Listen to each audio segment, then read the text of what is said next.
was going to say the one thing about the introduction that is probably the only reason I put on the fact that I'm a member of the Forest Research Advisory Council is I used to give Mike Benedict and the folks over at BOFARP a hard time about their acronym, but now that I belong to the FRAC, I can't tease people about acronyms anymore. So,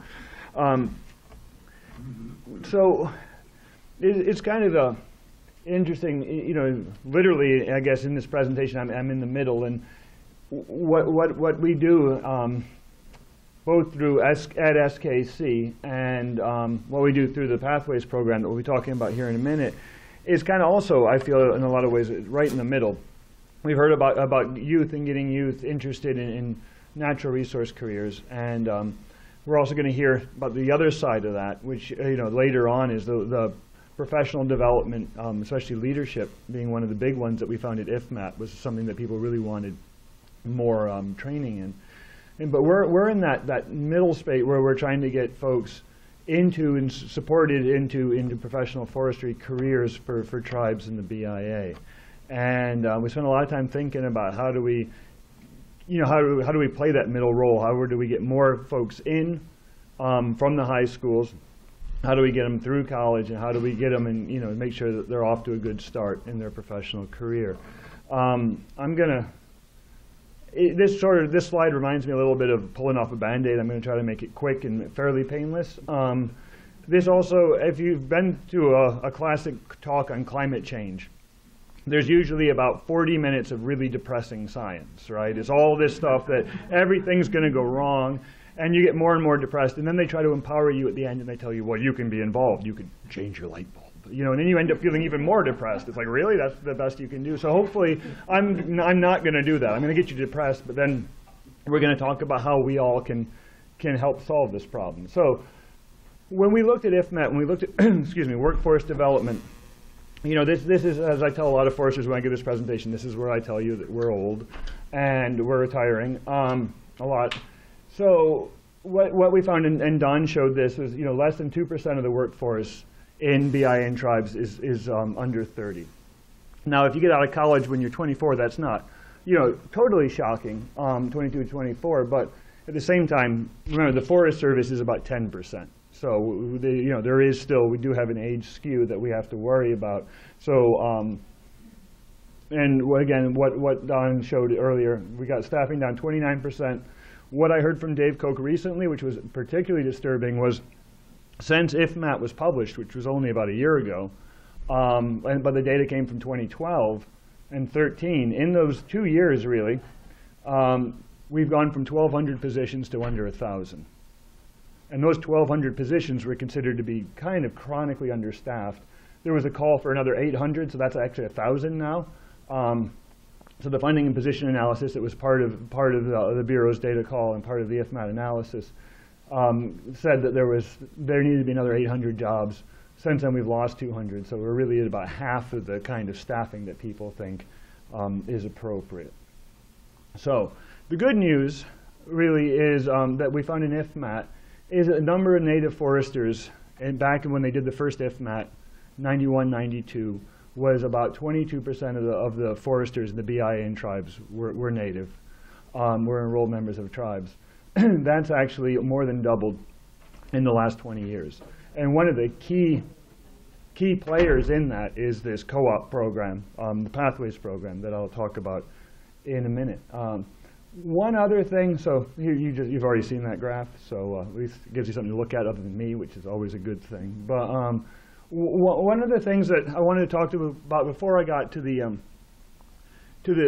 workforce development program, to the BIA Pathways program, is the current state of things with forestry education for Native American students. There are, according to a study that was done in 2012 by the Food and Agriculture Education Information Statistics, another great acronym, FAEIS, they did big studies of forestry schools. They looked at all the big forestry schools and looked at the distribution of minorities, students of different groups across these schools. And what they found was that there were 60 Native American forestry students in the country. Now, that didn't count because SKC, as a tribal college, wasn't a member of NALFREP, this institution that they queried. But that meant that we have about 40 Native American forestry students at our tribal college. So there's 100 Native American forestry students in the country. Now you look at these numbers and you look at the workforce need. One of the questions that we got to ask ourselves, other than just how do we support the students, is how do we get more of them? And that's where, especially trying to tie into youth camps and try to keep that whole conveyor belt rolling forward is an important question, because we're going to need more. We're going to need to do a good job supporting them. One of the bright parts in all of this is what you're looking at here on this map is a map of the major forested reservations in the United States. This is a map Laurel James did for the IFMAT report. And what you're seeing there are the tribal colleges. So you can see that there is actually quite a resource there. There are about 36 tribal colleges. The red ones are the two in the Dakotas that have master's degrees. All of the others, the green, are two-year degrees, and then the black is some kind of bachelor degree in a natural resource field. Oh, okay. Oh, pointer. Okay. Oh, let's see if I can aim. There we go. So anyway, master's degrees. And you can see most of the schools are two-year degrees. But again, the black are four-year institutions, and there's Salish Kootenai College, where I work right there.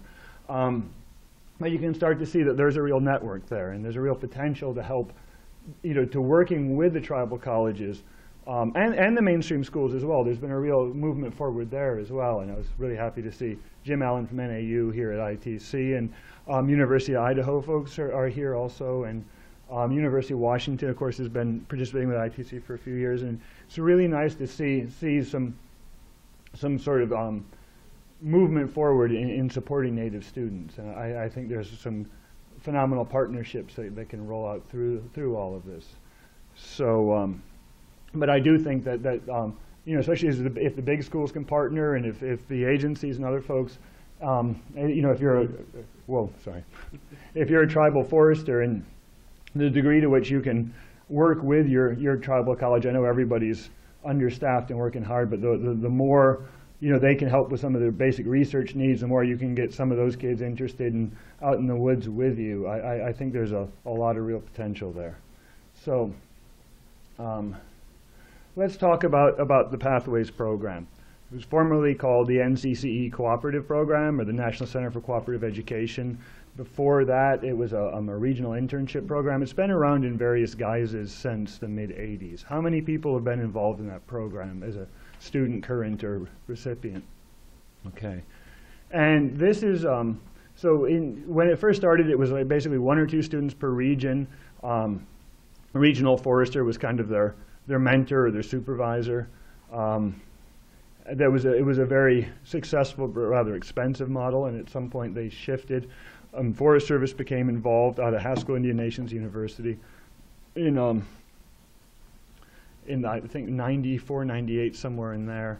And the model was what is now then called the National Center for Cooperative Education. About 3 years ago, in response to a suit from a veterans group, the U.S. government standardized all of their kind of internship programs into what is now called Pathways. So Pathways is essentially just a mechanism for transparency and for consistency across federal government internship programs. So the BIA program was basically kind of remolded a little bit to fit into Pathways. One thing I didn't mention, neglected to mention, I got to sync my PowerPoint. This even though it was around before NFIRMA, because NFIRMA, the National Indian Forest Resource Management Act, was passed in 1990, this program was specifically authorized in NFIRMA along with 6 others. And we'll get to that when we get to recommendations, because there's some really incredibly powerful language about education enhancement in NFIRMA. And there's a lot of authorizing language in there for scholarships and other sorts of loan forgiveness programs and other things that I think it might be a good time to revisit. But last year, the Pathways program transitioned from Forest Service personnel at Haskell Indian Nations University to a partnership between the Bureau of Indian Affairs Division of Forestry and Salish Kootenai College. And right now we're putting together a pretty great team of folks on both sides. We're both working together on this. We have actually here at ITC, there are 3 ladies from BIA HR who are here. We've also got Rachel Smith, who's our program manager here, and we'll get back to this, but Craig Cook, who's retired from BIA, who's going to be working with us on the fire pathways. And I'd like to introduce, and this was, she's been in the job for only a week, Gayla Schock, who is now the BIA Youth Coordinator. And this is something that I don't know if it was, but you may have seen it when Don's presentation. One of the things that IFMAT wanted to see was a national education person at BIA, and Gayla it's a new position, and she's, well, new to the new position, I guess that goes without saying, but we're really excited to have her here, especially, and to work with her moving forward, because, and thanks for coming after being in your job for 5 days? Yeah. Yeah.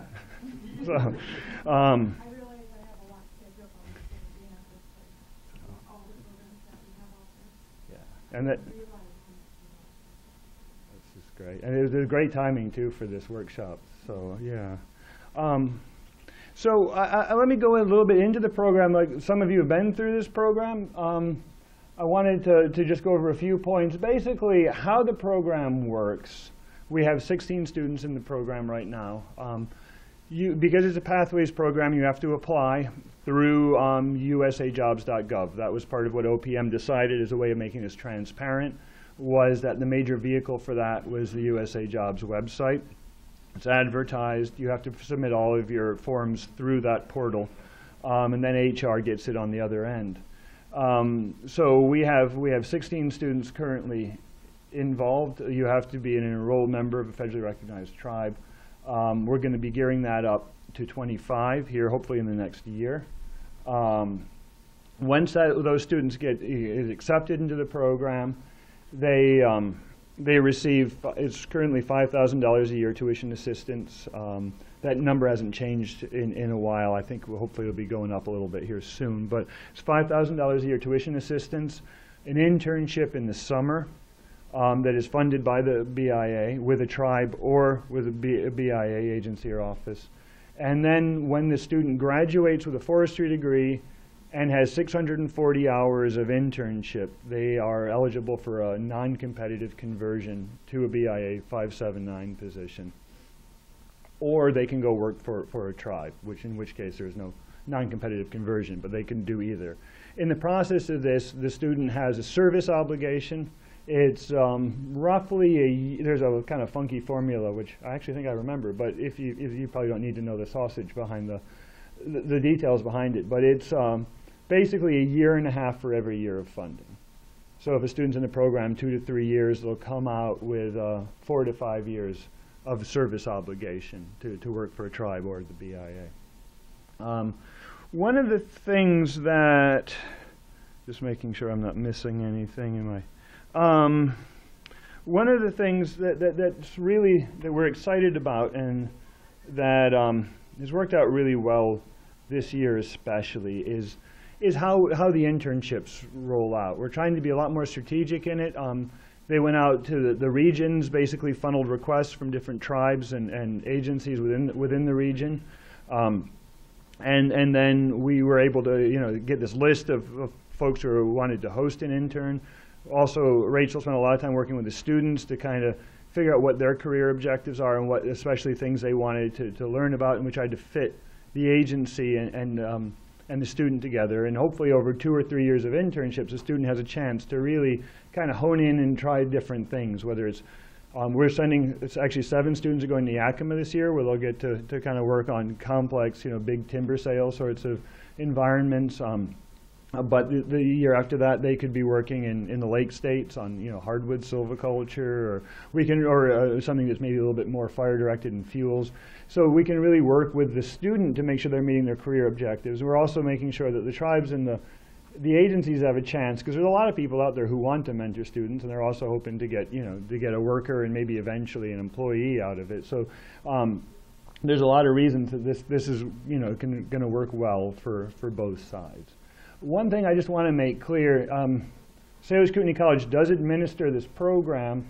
We do it through a center called TREES, which is an acronym. It's one of our better acronyms, I think. Maybe I'm biased. Tribal Research and Education in Ecosystem Sciences, so TREES.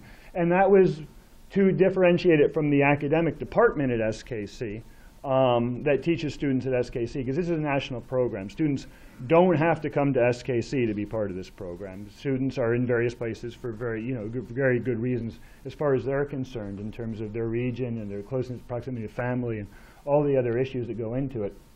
So we have students that are scattered over 9 different universities at the moment. So they're all over. And one of the things that we're trying to do, there's 2 other things that we've been working in the partnership with the BIA to do that have been really exciting. One is that we've been given the funding authorization to bring them all to ITC. Because one of the things that to us is absolutely critical about this kind of workforce development is getting students to actually, well, 2 things with that. One is to get them to know each other. Cohort support, cohort mentoring, cohort building is, I think, a very important part of success, so that these students all get to know each other. We also wanted to give them a kind of a sense of mission or a sense of family. ITC is the best place to come and learn what's going on across the country with tribes and forestry. And I think as you've heard with some of the IFMAT and Anchor Forest conversations, it's a pretty exciting time to be involved in tribal forestry. And it's also a time when every person's critical, and we want the students to realize that they're part of that story and feel that they're actually, they are part of that next generation of leadership. And I think ITC is a great place for them to get that message and to kind of see a lot of what's going on. And the other thing that we're doing is every summer we're doing a 5 to 7 day training trip that we're moving around. I think this is actually originally an idea of Mike Benedict's that kind of morphed into last summer. We had a Midwest silviculture trip. We put 1,200 miles on the van. And it felt like it too, didn't it, Jennifer? in about 6 days, we visited probably 7 or 8 different reservations, and we got to see a range of, direct service, BIA direct service, 638 by tribes, a range of different sizes and complexities of forest management. It was a great trip for the students. The whole time we were kind of talking about silviculture and forest planning. And this year's trip is to Northern California, and it starts tomorrow. We're at 8 o'clock tomorrow. We're going to go get the students over at the Red Lion, and we're heading down to Yurok, Hupa, and Karuk tribes, where John Basquette, the BIA timber forester for Pacific region, has done a really nice job talking to the tribes and planning it out, and we'll be there. The students will return home on Thursday. So it's a 6-day trip where they'll see, again, a lot of very, very interesting, very particular examples of what goes on in tribal forestry. So we're really excited to be able to provide those opportunities. And we wanted the students who weren't at SKC to learn about what was going on in tribal forestry. We have a class at SKC called Issues in Tribal Forest Management, but native students at other schools are getting very good forestry educations. We also wanted to make sure they were getting education in what was happening with tribes, because the tribes of the BIA are their future employers. So, and the other thing that we've gotten permission to do, and we have one student currently who's taking advantage of this, is students who are in the program, if they graduate and they want to continue on into a master's degree, we're offering this. It's the same level of support. The support just keeps going into grad school. So next steps, this is a picture from our trip last year. You'll notice the small guy on the right, Doug, he's out there. I just saw him the other day. Here at ITC. So again, this Pathways program, from what we've heard, talking to Flame Haven and others, is considered a model within trust services. There are a lot of other people who want some kind of Pathways program, and they look to this forestry Pathways program that has been around for such a long time and has had such an important impact on BIA forestry and the tribes. That this is a model. We're honored to be part of it. We just Aaron Baldwin has just decided fairly recently that we're going to do the same thing with him with fire, and so Craig and Aaron Well, Craig came on board, and now he's starting to talk to HR and to Aaron and other folks to make sure that we're designing a program that that meets everybody's needs. And we're still hoping to advertise in July, right, for the first opening. So if you know any native students who are interested in going to school in fire, and because of the 401 qualifications, this would be somebody in essentially a biological science program at a college. So it doesn't have to be forestry. It could be wildlife or general biology. They have to be that 401 series qualifications. So we'll be bringing on fire students, and we're really excited about that. And then we're just going to kind of continue these training and cohort building activities. I think we're still, we're kind of looking at, once you get 25 forestry students and 20 fire students, we may not be able to do double cohort training. We're probably going to do cohort training separately. It'd be great to bring them together when we can, but we're still kind of thinking about how that's going to look. But it's going to be great, I hope, anyway. So let me just go back from one of the other things that we're trying to do before I get to recommendations. One of the other things we've been doing with this, and we've been thinking about it, is the NCCE program, when they ran this, it was basically you had to be in school for a year before you applied, before you could really apply for the Pathways program. And and that was understandable, because I wanted to make sure the student had to basically make it through a year of college to show that they were serious and they were dedicated to their college education. They could get into the program. But you remember, we're talking about the 100. And we really are engaged in trying to figure out ways how to get that number up. So as well as just supporting one of those students who's already part of that 100, who made it on their own and survived a year, we're looking at how we can get students from high school. And it's going to be a little more risky, but this isn't a time where we can sort of sit back and wait for them to come to us. And so we're going to be doing, the definition is broader and more open. And so hopefully we'll be seeing a surge of recruits as a result of that.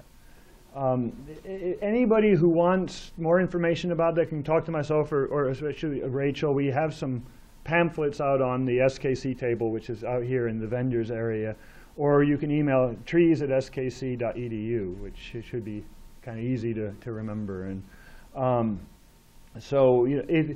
and that's if you know of anybody who might be a good fit for this program, or if you are a forester for a tribe or for the BIA and you'd like to be involved mentoring an intern, we'd be happy to talk to you on both levels. So in terms of recommendations,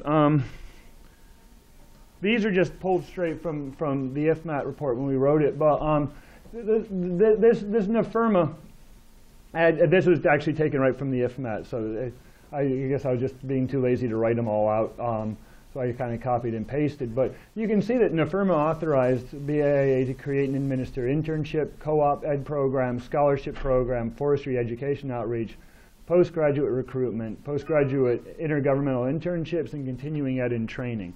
Now, I know that money's not unlimited and staffing as well, but I think this is a good place to kind of look at that. I mean, that's all open and available, and start that kind of conversation of, are any of those, would they fit in? And do we want to start thinking about how we could get one or two of those rolling out? We being, more cooperatively, how could some of those help this bigger issue of workforce development?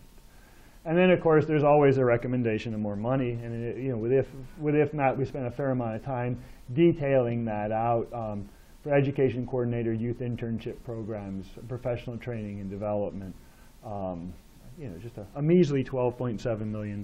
So if you all want to look underneath your sofas for spare change, we can get there somehow or another.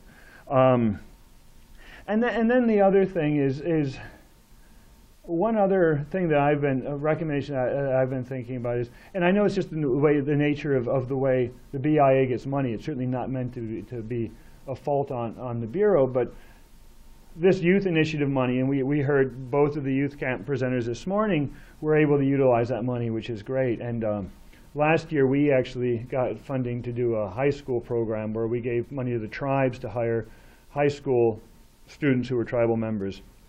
We had 21 students working in 13 different reservations last summer. And then, being in this Trees Pathways program, we thought, aha, and if they come to school, we already know who they are and we can roll them into the Trees Pathways program. It worked really well. We probably didn't do as good a job telling the story of it, but because this money every year, you don't know if you're going to get it next year, it's 1 year funding, and because the Bureau wants to keep the money and they really want to show broader impacts, it seems, at least in our experience, it's hard to get funded consecutively, essentially, because there's a lot of demand out there, so the money is getting spread out, and that's understandable. But it's also, like a lot of things with soft money, it's hard to build a program on non-recurring funding. And I think, again, there's just another thing to kind of think about. How do we do this so that folks aren't, and again, it's not just a question of getting money from the Bureau. There are all sorts of other places we could ask for funding, from Butch Blazer and the USDA to other sources. But how do we get something that's stable so that Victoria's not spending a lot of her time just trying to find the money to run the camp every summer, and how we can create these programs that are sustainable, because it creates frustration. I've been getting rather irritated emails from parents of the high school students last year saying, well, can't you put my son back to work? And we had told them it was only 1 year money. We didn't make any promises, but these sorts of things just, there's probably a better way to do it, and maybe we can think on that. And I guess really that's it for me, unless there are any questions. You got one. Adrian, you mentioned that there was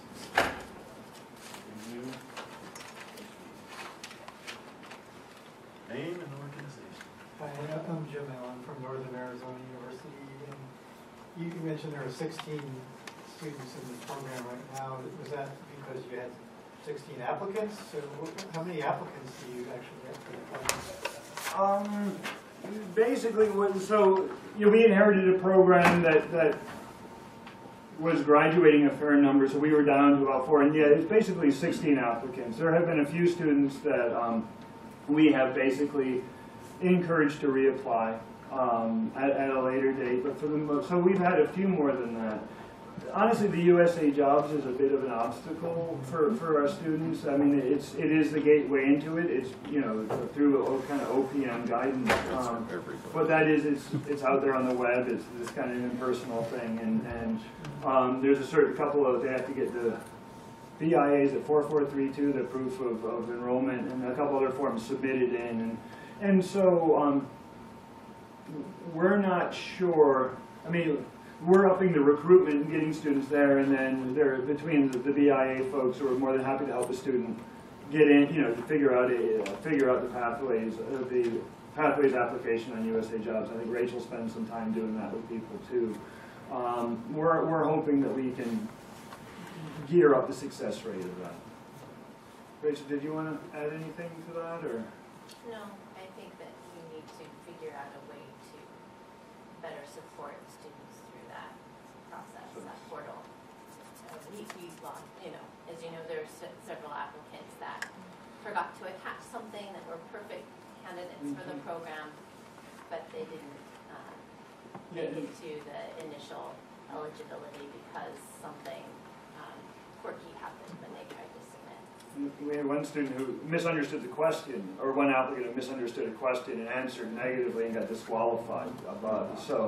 And but Rachel's been, Rachel's been getting a lot of these students ahead of time. We know that they're good applicants, so we're kind of pre-identifying and then trying to help them through the system. And even then, there's still some attachment issues and other things, but we'll get there, because I don't think it's going away anytime soon.